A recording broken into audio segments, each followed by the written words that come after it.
Cuando el viajero se acerca a Jaén, tarde o temprano vislumbra uno de los tesoros que esta ciudad ofrece para su deleite, la catedral, elemento clave de buena parte de su historia, ya que fue construida entre 1370 y 1802, lo que provoca que en el edificio se dejen sentir las manos de distintos constructores y la presencia de distintos estilos arquitectónicos, aunque fue Andrés de Vandelvira quien bajo los aires renacentistas condicionó su forma y proporciones. La Catedral de Jaén es un edificio exento que podemos encontrar en la capital entre la Plaza de Santa María, la calle Carrera de Jesús, el Callejón Valparaíso, la Plaza de San Francisco y la calle Campana.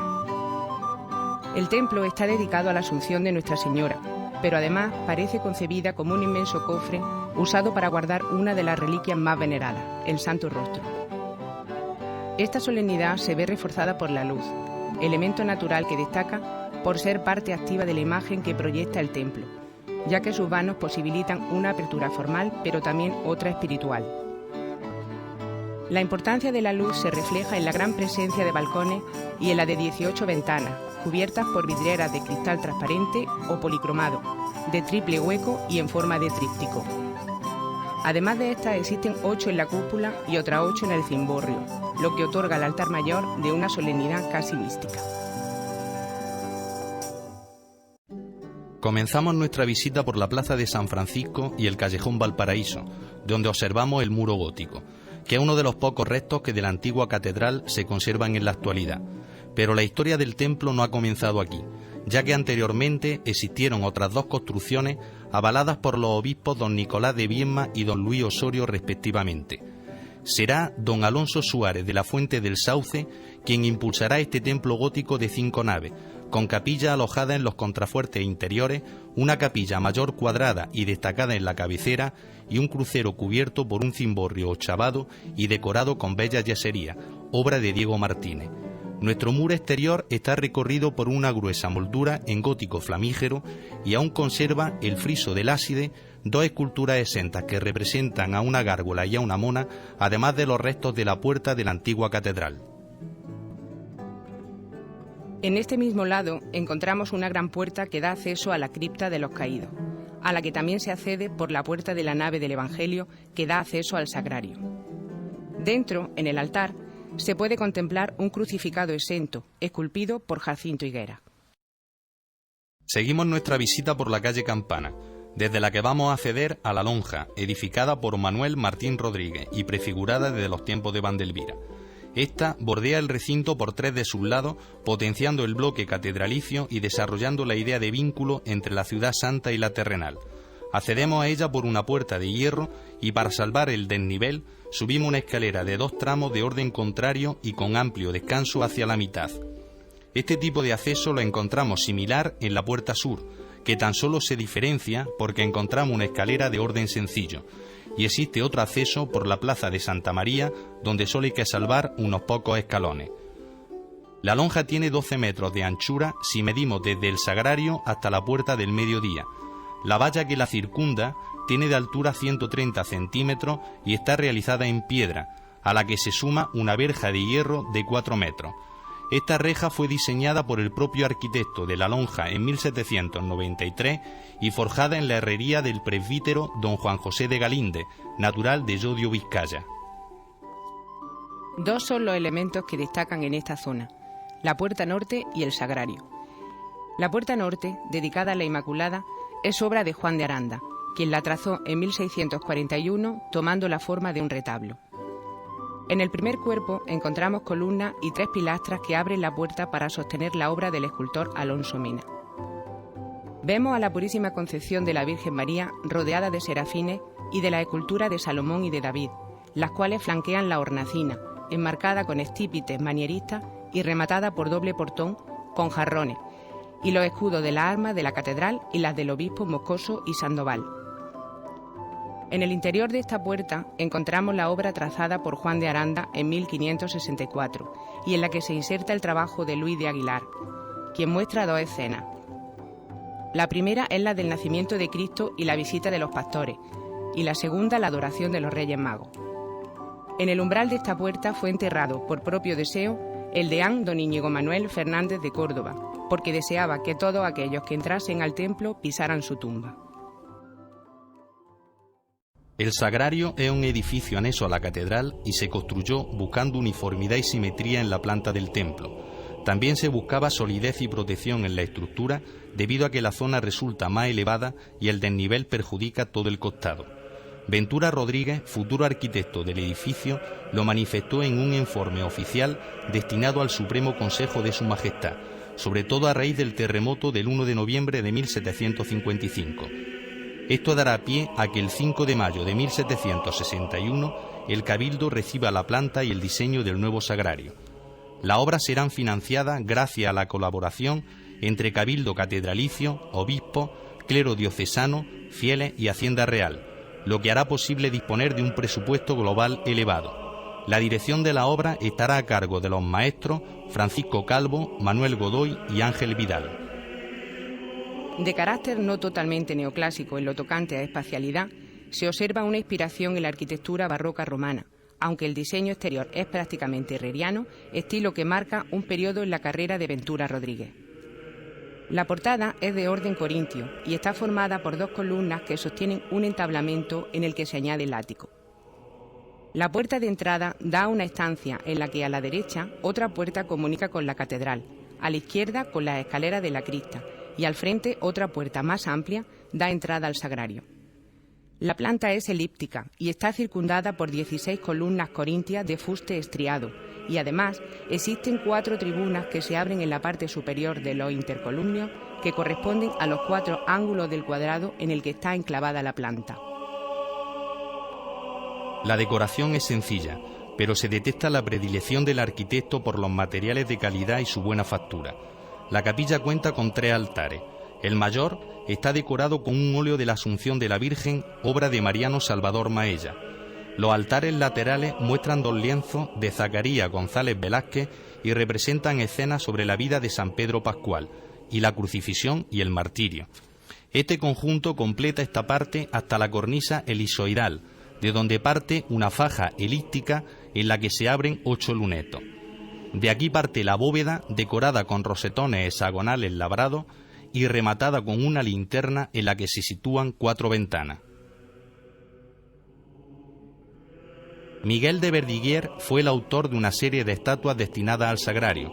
Sobre la portada realizó las de San Miguel, San Pedro y San Pablo. En la fachada oriental dispuso a Melquisede, a Sansón, a Isaac y a David.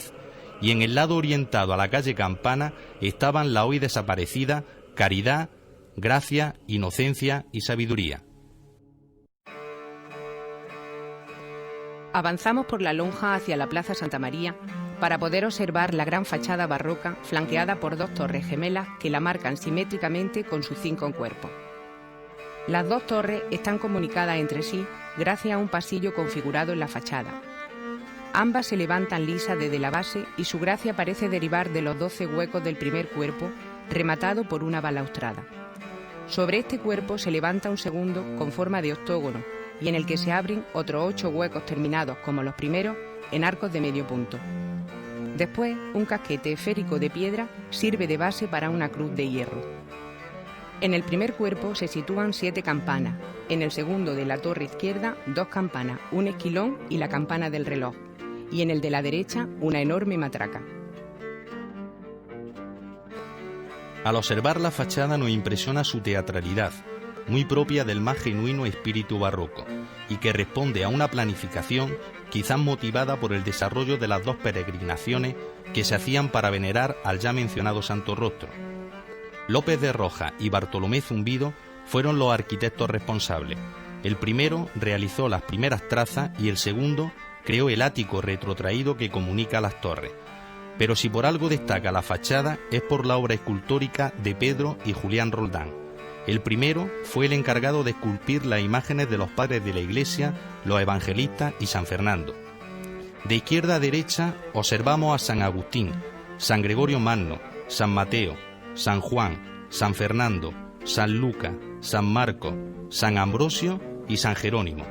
Los padres de la Iglesia van tocados con la tiara pontificia por su condición de papa, y además San Gregorio Magno sostiene libro y pluma debido a su producción teológica, y una paloma se apoya en su hombro para significar a la virtud de la templanza. Los evangelistas sostienen libro y pluma debido a su condición de escritores sagrados, y se diferencian individualmente por la figura que aparece a sus pies. San Mateo aparece con un niño alado, San Juan con un águila, San Lucas con un toro y San Marcos con un león. Cuando Fernando III aprovechó las disensiones internas de los reinos musulmanes para incorporar el reino de Jaén a la corona de Castilla, inició la historia de la catedral.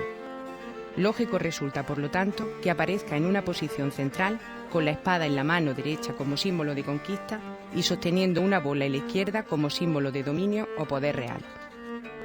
El segundo escultor es Julián Roldán, quien realizó unos relieves representando la Asunción de la Virgen, cuyo tema es el dedicado al templo, y por lo que se sitúa sobre la puerta central una escena que muestra a María llevada en cuerpo y alma al cielo, rodeada de ángeles. Sobre la puerta izquierda aparece San Miguel, quien, ayudado por los ángeles, sostiene batalla contra el mal, representado por serpientes y demonios. Y sobre la puerta derecha aparece Santa Catalina, como recuerdo de que el día de su onomástica, Fernando III conquistó la ciudad de Jaén. De Pedro Roldán son las esculturas situadas entre los relieves y que nos muestran a San Pedro y San Pablo. Recorre la fachada de orden corintio una serie de frisos que alternan escudos y manoplas con jarrones de azucena, símbolo de la pureza mariana. Además destacan los ejes columnarios situados en una cornisa con grandes pedestales labrados entre la balaustrada. Si seguimos recorriendo la lonja hacia la carrera de Jesús, nos encontramos en la fachada del mediodía, en la que se observa un reloj solar y donde se sitúa una puerta, obra de Vandelvira, realizada en el segundo tercio del siglo XVI. Esta fue la puerta principal y la primera en abrirse cuando el 20 de octubre de 1660 se inauguró la catedral, realizándose la ceremonia de bendición por el arzobispo-obispo don Fernando de Andrade y Castro. En el cuerpo inferior, 4 hornacinas vacías aparecen entre columnas, y sobre el arco de la entrada se han labrado las alegorías de la piedad y de la religión, aunque también podría tratarse de la caridad y la fe. En un plano superior, 4 columnas pareadas sostienen un friso que realiza las funciones de cornisa. Sobre este friso aparece un alto relieve cuyo tema es la Asunción de la Virgen. María es representada ante dosel y entre remolinos de nubes, mientras que 4 pares de ángeles y sobre un querubín y la luna aparece su figura muy delicada en su recato, encinta y con las manos unidas en oración. Todo este conjunto, muestra de sencillez y elegancia, está rematado con un frontón triangular. En el interior de esta puerta nos encontramos de nuevo con el escultor de la puerta del lado norte, Luis de Aguilar, quien en esta ocasión narra la circuncisión y la presentación de Jesús. Cuando alzamos la mirada, una estructura arquitectónica llama nuestra atención. Se trata de la logia, situada en el ángulo sureste del crucero y a la que se accede a su interior por el ascensor que conecta con las dependencias superiores. La logia, realizada por Vandelvira, tiene una disposición en esquina, en base a columnas pareadas, y sobre los arcos centrales existe una tablilla en la que aparece escrito "Aquí", lo que indica que desde ese lugar se ha de dar la bendición con el Santo Rostro en las festividades del Viernes Santo y de la Asunción de la Virgen María. Todo el templo en la planta de la logia puede ser recorrido por un amplio pasillo sobre los muros de toda la catedral, desde el que se sale a los balcones interiores y exteriores y a las estancias sobre las capillas. Además, desde la primera planta de la logia aparece una escalerilla de caracol que conduce al osario, sobre la bóveda de la sacristía mayor. La planta del templo resulta una adaptación clara de un tipo de salón, equilibrado, sobrio y de proporción elegante. Las 3 naves de que consta están seccionadas gracias a pilares cruciformes corintios, que recuerdan a los presentes en la obra que el maestro Siloé hizo en la Catedral de Granada, aunque estos resultan más ligeros y sencillos. Las puertas principales en su interior están coronadas con diversos relieves que muestran escenas del Nuevo Testamento. Así, sobre la puerta de Santa Catalina se narra la huida a Egipto, sobre la del Perdón encontramos a Jesús entre los doctores, y sobre la de San Miguel figura una escena de las bodas de Caná. Los 2 primeros relieves son obra de Pedro Roldán, mientras que el tercero lo es de Juan González. Al girar la mirada hacia el interior, nos encontramos con el trascoro, que igual que el resto del exterior de la construcción, se configura a través de una balaustrada dividida por bases que sostienen pináculos en forma de macetones, adornados con máscaras muy expresivas y terminadas con hojas de acanto. El alzado exterior resulta extravagante debido a la combinación de 14 planos cóncavos y convexos en los que destacan las ménsulas sobresalientes jugando con la tranquila arquitectura renacentista de decoración sobria. En la finalización decorativa encontramos rasgos neoclásicos a través de elementos arquitectónicos, escultóricos y pictóricos. En los nichos laterales aparecen las esculturas de Santo Toribio de Asturias y San Lorenzo. En las cartelas encontramos las imágenes de Santa Catalina, la Inmaculada Concepción, San José y Santa Lucía.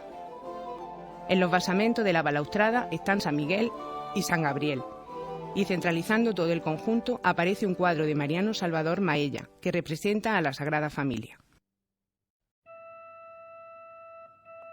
Seguimos el recorrido avanzando por la nave del Evangelio, obra arquitectónica de Juan de Aranda, en la que se sitúan una serie de capillas. En la capilla de San José encontramos en el retablo una composición formada por la imagen exenta de San José con Jesús en brazos, acompañada de tablas talladas y policromadas, que fueron atribuidas a los Roldanes debido a que representan a sus predilectos los 4 evangelistas y 4 fundadores de monasterios. En los intercolumnios se pueden contemplar lienzos que representan a San José, San Juan Bautista, San Agustín, San Francisco, Santa Catalina y San Cristóbal. Corona este clásico retablo un Cristo crucificado. La siguiente capilla es la del Cristo del Santísimo Refugio o de la Virgen de la Correa. El retablo está formado por 2 columnas corintias que sostienen un entablamento terminado en frontón semicircular. En el centro del retablo se sitúa una imagen del Cristo crucificado del siglo XVI, a cuyos pies una escultura de su madre sostiene la corona de espinas. Y en uno de los laterales encontramos un retablo en el que se inscribe un óleo que narra la Santa Cena. Dentro de la capilla de San Pedro Pascual, 2 son las obras que destacan. La primera es un cuadro de finales del siglo XVIII de José Carazo, que narra el momento en el que el santo rescata a unos cautivos. La segunda, la Virgen de la Cabeza, patrona de Andújar, que se asienta sobre el altar. El retablo del siglo XIX no ofrece nada que comentar, aparte de responder a la perfección al más puro neoclasicismo. Todo en la capilla de los Arcángeles o de San Miguel, incluido su retablo del siglo XVIII, responde al estilo barroco. Este retablo resulta muy llamativo debido a los juegos que a través de espejos y dorados realiza en sus formas barrocas ondulantes. El centro está ocupado con la figura de San Miguel, obra de Francisco Pancorbo. A esta capilla se la llama también de los Arcángeles, debido a unos óleos que lo representan y que parecen obra de José Cobo de Guzmán, de la escuela de Zurbarán. Y en el centro del altar aparece un lienzo fechado en 1758 que muestra a la Virgen del Alcázar, patrona de Baeza.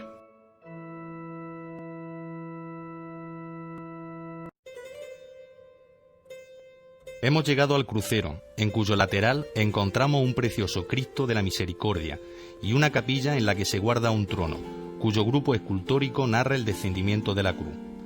Si en este punto avanzamos hasta el centro del crucero y alzamos la mirada, podemos contemplar la cubierta, de la que hay que destacar el trabajo conseguido con la cúpula.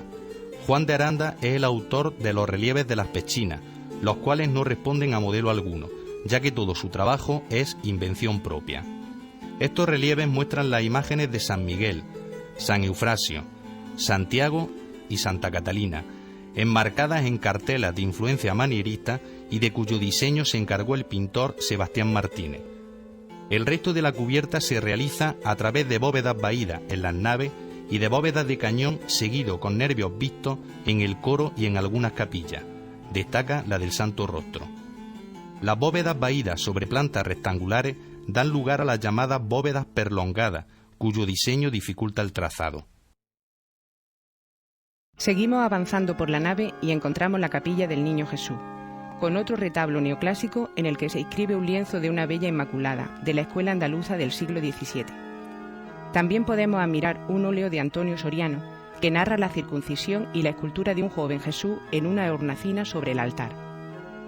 En esta capilla está alojada la tumba del obispo don Salvador Castellote y Pinazo, nombrado para la sede arzobispal de Sevilla y que murió mientras se despedía oficialmente de sus diocesanos en la catedral, durante su prédica en el púlpito el 23 de diciembre de 1906. Seguimos con la Capilla de la Inmaculada, donde enmarcada en un retablo neoclásico de 4 columnas estriadas aparecen unas pinturas con 2 escenas, una del Nuevo Testamento en el centro del retablo que muestra a una Inmaculada de la escuela madrileña del siglo XVIII y otra del Antiguo Testamento en el tercer cuerpo, donde se narra el encuentro de Esther ante el rey Asuero. A los lados del lienzo central se encuentran retratados a los padres de la Virgen María, San Joaquín y Santa Ana. Sobre un altar lateral está colocado un busto de San Amador, patrón de Martos. En su pedestal un alto relieve representa a Santa Marta. El conjunto es obra de José Romero Benítez, autor de Antequera, que realizó esta obra en 1997. En la capilla de San Eufrasio es donde se guarda la Verónica, asociada en ocasiones con Santa Marcela, obra anónima de 1883 que corresponde con el estilo de los talleres valencianos de la época. Este es el trono que sale en la procesión del Viernes Santo, portando entre sus manos un lienzo que representa al Santo Cristo.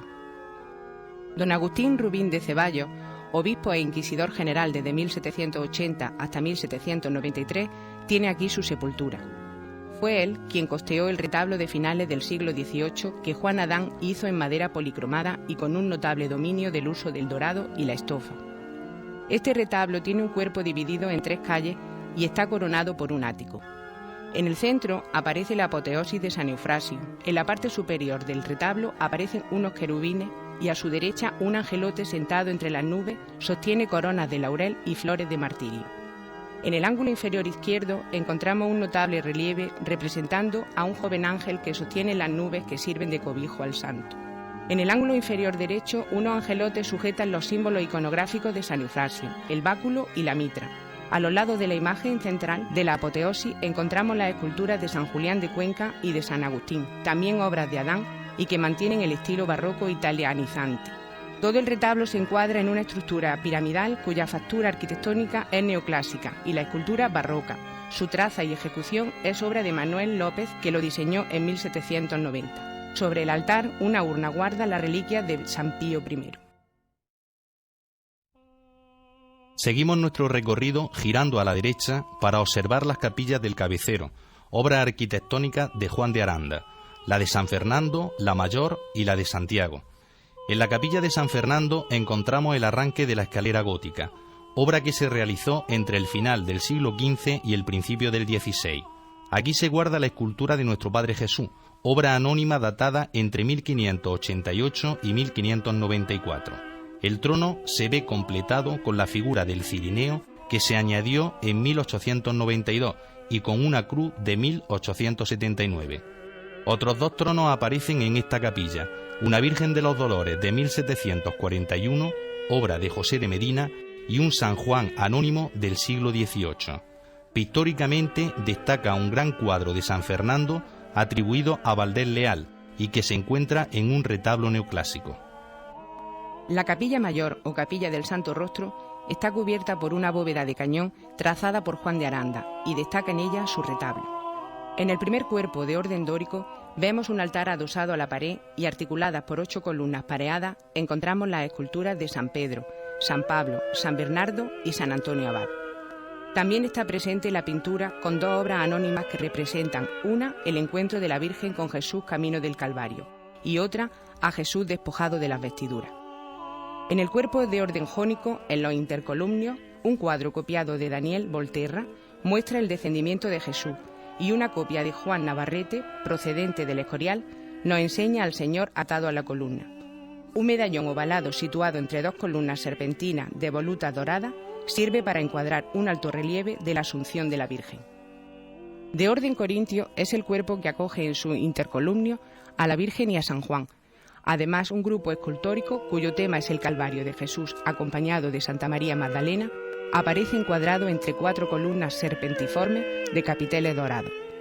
Corona todo el retablo un frontón con el símbolo de Dios o Padre Eterno, y en el remate aparecen las alegorías de la fe, la esperanza, la caridad y la religión. 2 pinturas destacan en la decoración de esta capilla. La primera es una visitación atribuida dudosamente a Tiziano. La segunda es una anunciación copia de Benvenuto Cellini. Una bella talla gótica que representa a la Virgen de la Antigua dando de mamar está guardada en una hornacina. Su manto cambia de color según el tiempo litúrgico y las festividades. Es en esta capilla, de ahí su nombre, donde se guarda la reliquia del Santo Rostro. La tradición antigua relaciona la reliquia con la conquista cristiana de la ciudad de Jaén en manos de los hispano-musulmanes. Se mantiene que llegó a nuestras tierras de mano de San Eufrasio, uno de los 7 varones apostólicos enviados por San Pedro para evangelizar Hispania.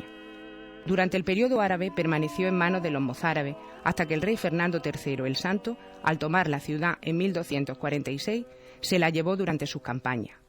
En 1252, la sorpresiva muerte del rey provoca que la reliquia quede en Sevilla hasta que en 1376 la restituye a la sede el obispo don Nicolás de Viedma.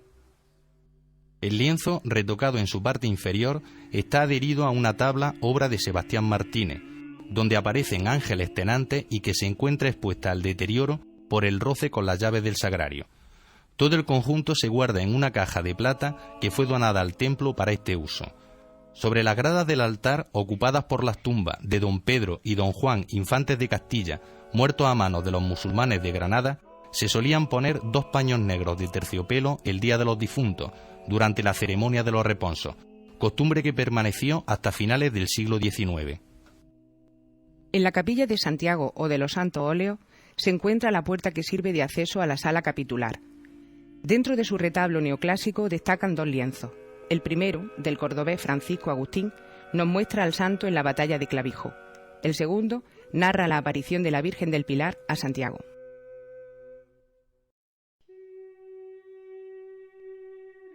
Continuamos la visita por la nave derecha o de la epístola, la cual está conformada por distintas capillas, además de dar acceso al Museo Catedralicio, la antesacristía, la sacristía y la sala capitular.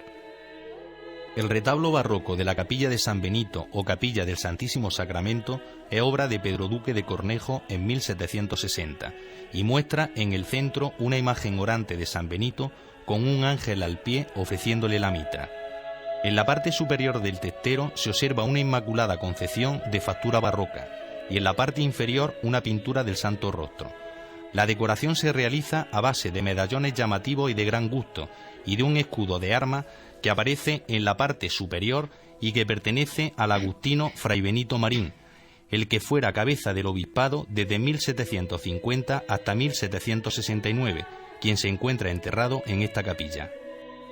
La capilla de Santa Teresa es una de las más interesantes del templo por su historia y por el arte que encierra. Sobre el testero, un retablo barroco, obra de Pedro Duque de Cornejo, muestra unos frescos de Francisco Pancorbo. En la hornacina central encontramos a Santa Teresa de Jesús y a su lado a San José, de quien era muy devota, y a San Roque. En la parte inferior, 2 tallas policromadas nos muestran la transverberación de Santa Teresa y su visión de la Pasión de Cristo. En la parte superior del retablo, una imagen central de la Virgen se ve coronada por un medallón en el que aparece la imagen del Salvador. Todas las imágenes y relieves están estofados y policromados con oro de buena ley. En las columnas del retablo abundan motivos de frutos y ángeles, empleados característicamente durante el barroco. La obra de Pancorbo, de gran interés artístico, representa en esta capilla varias escenas de la vida de la santa, su muerte, su glorificación y patrocinio sobre la Orden del Carmen y en la parte superior del arco los esponsales de Santa Teresa. La capilla de la Virgen de la Angustia estaba dedicada anteriormente a San Pedro Pascual. Fue construida entre 1614 y 1724.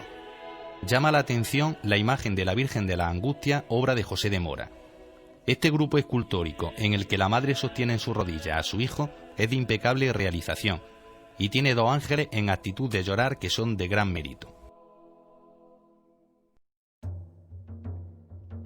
Llegamos de nuevo al crucero y en este punto nos detenemos para observar el núcleo catedralicio de Vandelvira. El vestíbulo o antesacristía da acceso a la cripta y a la galería alta. Este doble acceso está resuelto por una doble serliana en la que se encuentra una hornacina acogida a un gran arco central. También encontramos, encerrada tras un cristal, la custodia del Corpus Christi realizada por Juan Ruiz el Vandalino. En la sobrepuerta del vestíbulo se observan 2 obras del escultor Luis de Aguilar. A la izquierda un nacimiento y a la derecha una adoración de los magos. La cripta de los canónigos actualmente se utiliza como museo catedralicio y está situada bajo la sala capitular y la sacristía, formando cuerpo simétrico con respecto al sagrario. Desde el punto de vista arquitectónico, nada tiene que envidiar a las salas superiores. Su acceso se realiza por la antesacristía, tras cruzar una estancia rectangular en cuyo frente está situado el escudo catedralicio y a los situados a los lados corresponden con los del obispo don Diego Tavera, a quien debemos las estancias que instalan hoy al Museo Catedralicio. En el vestíbulo, Vandelvira elimina el muro y lo sustituye por un gran arco, que en su intradós posee una triple arcada y que como elemento de unión tiene un gran óculo central. Haciendo ángulo se encuentra el acceso a la capilla, un arco de medio punto sobre columna jónica a la que se suma un entablamento con figura alegórica recostada. Encima de la clave, dos ángeles sostienen el escudo del obispo Távera. El interior está organizado de la misma forma que la sacristía y cubierto con una bóveda esquifada asombrosamente rebajada. Al tercer gabinete se accede a través de un nicho menor que hay en el costado. Una bóveda de cañón cubre un espacio rectangular. En la bóveda aparece una serie de claraboyas que iluminan la estancia, ya que dan al muro meridional.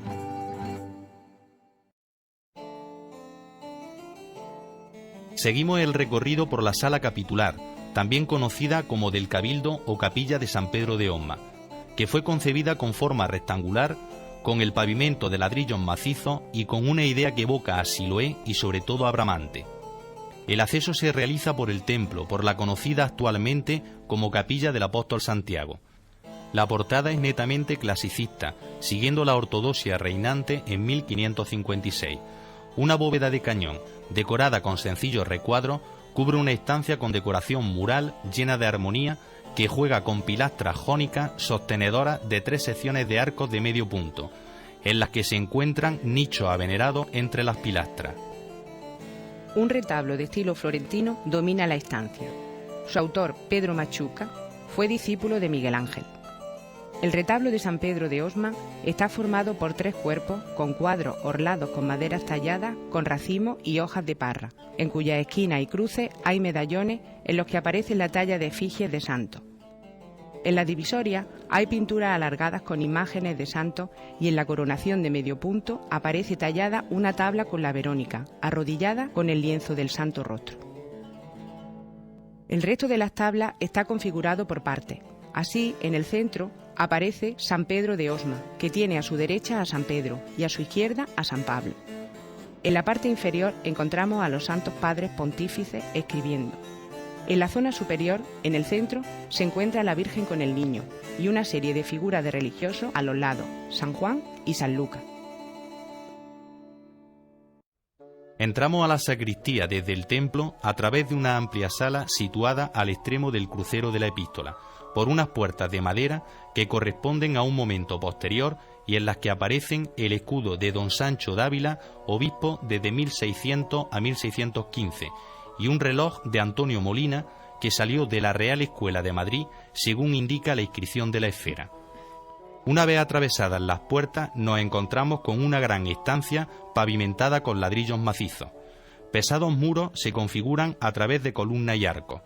Las 80 columnas están distribuidas en haces de 4 columnas corintias, 2 exentas y 2 adosadas, que se apoyan en 18 pedestales, entre los cuales van los armarios de los ornamentos, porque Vandelvira se centra en la idea de que estos no debían sobrecargar el espacio. En los ángulos van fragmentos de entablamento que sostienen arcos de medio punto. Las arcadas se suceden de forma simétrica, sostenidas por un cornisamento. Todo el conjunto se cubre con una bóveda de cañón decorada con recuadro. 5 ventanas situadas en los intercolumnios de la derecha dan luz a la estancia y a copias de Rafael de Urbino, lienzos situados a la izquierda de la sacristía. Fue Andrés de Vandelvira quien trazó y dirigió la construcción, pero no quien realizó su cierre. Su alumno y sucesor, el aparejador Alonso Barba, se encargó de realizar la bóveda de medio cañón y el cierre de las capillas hornacinas. Volvemos a la nave de la epístola y nos detenemos en el crucero, desde donde vemos la nave central trazada por Juan de Aranda, y donde se observa cómo 2 elementos toman protagonismo en su configuración, el coro y el presbiterio.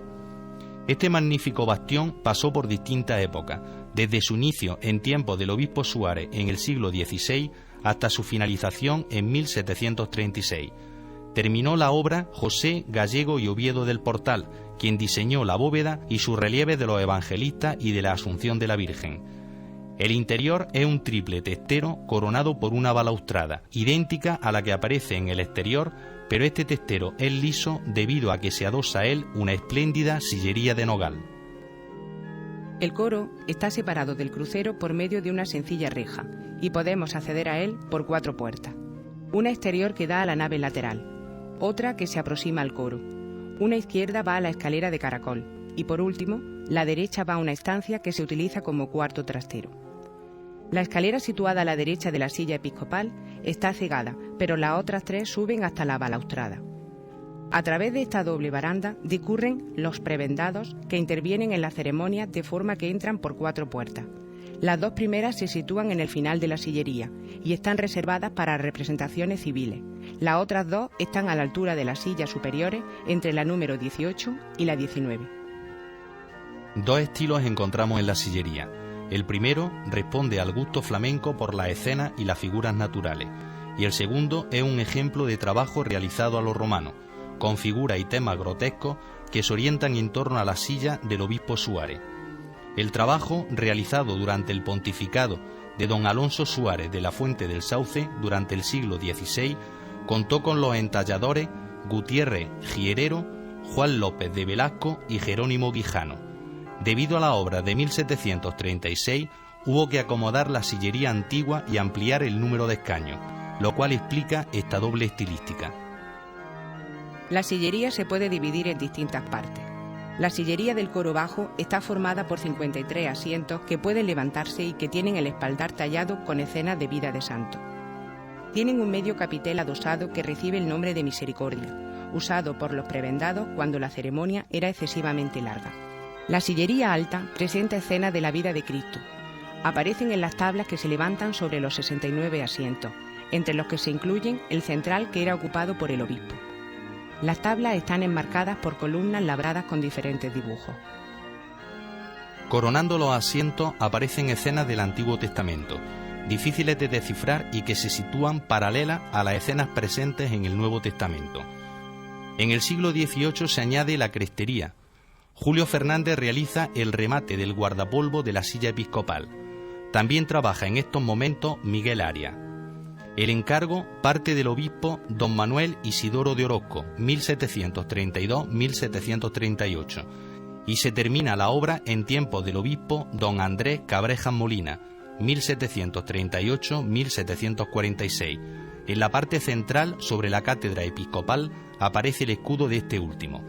En el coro destaca la presencia de un magnífico órgano proyectado por José García, organista del Obispado de Cádiz, a quien ayudó en la construcción de la caja que servirá de fachada al órgano el maestro tallista jienense Manuel López.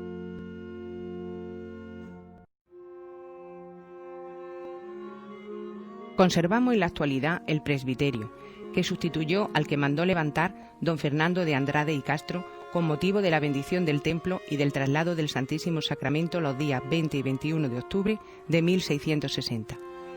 Transformado por el tabernáculo que diseñó Arnal en el siglo XVIII y que fue elaborado en Madrid, el presbiterio se configura por 4 columnas que limitan una superficie más elevada que la planta del templo. 5 escalones sirven de acceso y circundan esta plataforma, y 4 ángeles situados en los 4 ángulos sostienen lámparas de plata, quedando así cerrado todo el conjunto. La autoría de las esculturas mencionadas es compartida.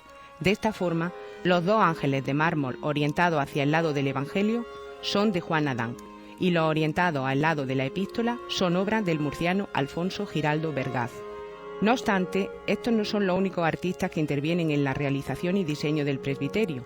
Así, Francisco Peculi Crespo realiza los trabajos de bronce, Felipe Atichati trabaja las taraceas de mármol, y el hermano Clemente Ruiz, maestro herrero de Málaga, realiza una reja policromada para rodear el conjunto en 1658.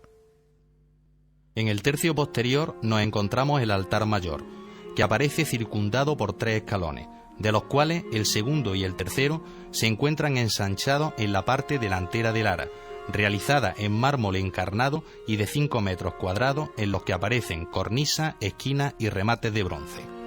En el centro de la zona delantera se encuentra el sagrario, realizado en mármol y encarnado gracias a una guirnalda de rosas y racimos de bronce.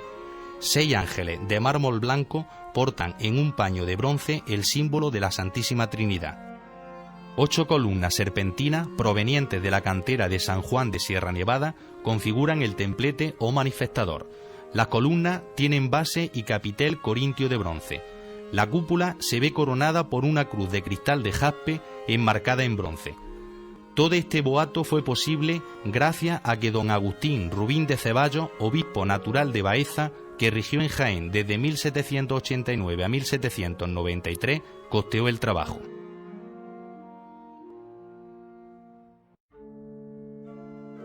Nos dirigimos de nuevo a las puertas principales y terminamos de ver las capillas de la nave de la epístola.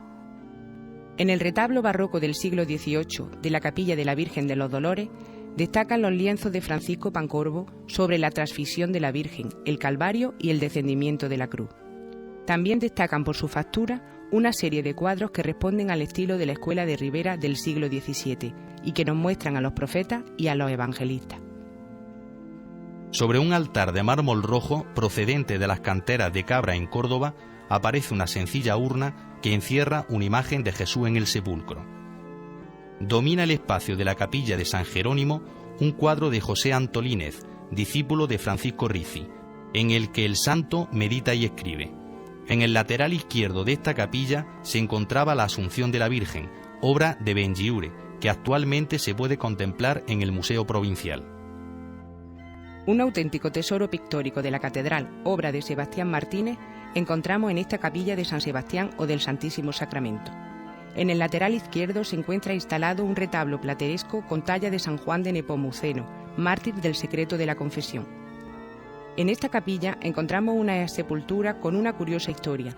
El obispo del Castillo y Vintimilla no había residido en Jaén, ya que debido a problemas de salud vivía en Baeza, lo que provocó su decisión de que al morir el 15 de noviembre de 1749, su cuerpo fuese enterrado en la Catedral de Baeza, pero su corazón fuese trasladado a Jaén, donde recibió tierra, en esta capilla, en el atardecer del 22 de noviembre.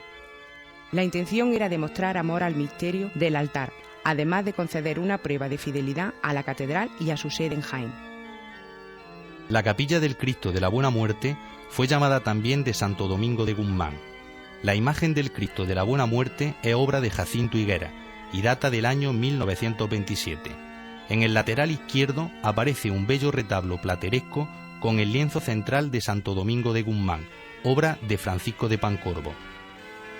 Para despedirnos, destacar otra de las funciones que mantiene el edificio catedralicio y que es la de alojar el archivo diocesano. Este archivo es una herramienta muy útil como fuente de investigación, ya que custodia tanto la documentación emanada como la recibida. Los documentos originales no pueden sacarse del archivo sin licencia del obispo o del vicario general, pero sí se puede acceder libremente a ellos, con excepción de los documentos secretos.